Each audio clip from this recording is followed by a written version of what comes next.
Today, I want to take you to a country where I have never been. But before we start our trip to the kingdom of the Thunder Dragon, let me ask you to use your brain for what it does best. Use its imagination. I would like you to relax. Are you comfortable in your chair? Good. Maybe even close your eyes. I would like you to imagine how it feels to achieve the success you're striving for. Say, how would it be to get the new job you dream of, to own the car you're saving for? Can you see the images? Maybe you imagine the wonderful travels that you can afford with your new, better salary, or the thrill of driving a brand new Ferrari down the hills.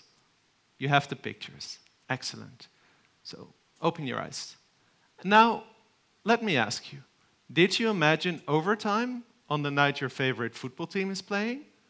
Did you imagine sexist jokes of a lame colleague? Speeding fines? Expensive car repairs?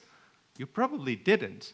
And yet, these outcomes are just as likely as the ones you imagined. Human beings have this amazing gift to visualize great experiences.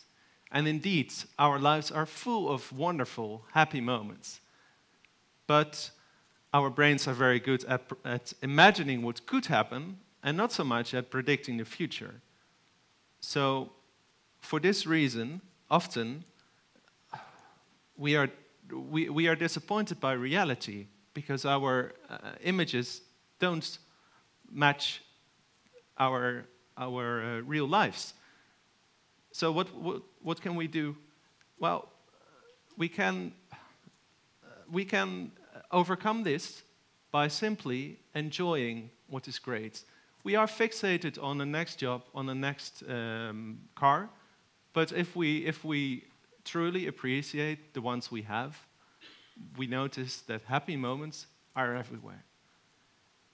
As part of a personal project to understand happiness, and maybe one day write a book about it, I asked my friends what makes them happy, and their answers, they're wonderful. They told me they're happy when they see the Mediterranean Sea, on ecstasy, on an amazing techno party. But it takes guts to be happy.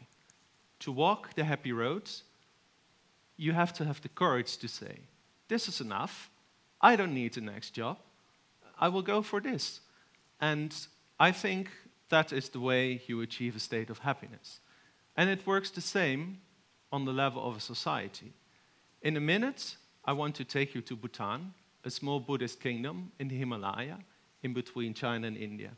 But before we go there, let me ask you, what is the goal of our society, of our state? Robert Kennedy, sorry, I'm having an issue with the slides, but I'm just going to continue. Sorry for this interruption, but we are going to walk a happy road, and the road of happiness sometimes takes some strange deviations. It's not the way you expect, and you just noticed that here now. So let me ask you again. We'll just move back a bit. Thank you. Let me ask you, what is the goal of our state, of our society? If you look at the headlines every day about the economic crisis, it seems obvious. Economic growth, consumption, productivity, these are our saints, and gross domestic products is its church. And we already know for decades that this is irrational. Robert Kennedy, there he is, told us already 45 years ago that we're killing our planet. And yet, gross domestic products, our main economic indicator, measures the economic value of air pollution, of cigarette advertising, of nuclear warheads, of television programs that glorify violence to sell toys to our children, but not the health of our children, not the joy of their play, not the strength of our marriage. It measures neither our wits nor our courage, and in short, it measures everything except that which makes life worthwhile. So, what can we do? We can decide to be different. We can be stubborn, like the king of Bhutan, and ban billboards and traffic lights. We can decide to live a life of gross national happiness, as Bhutan is doing.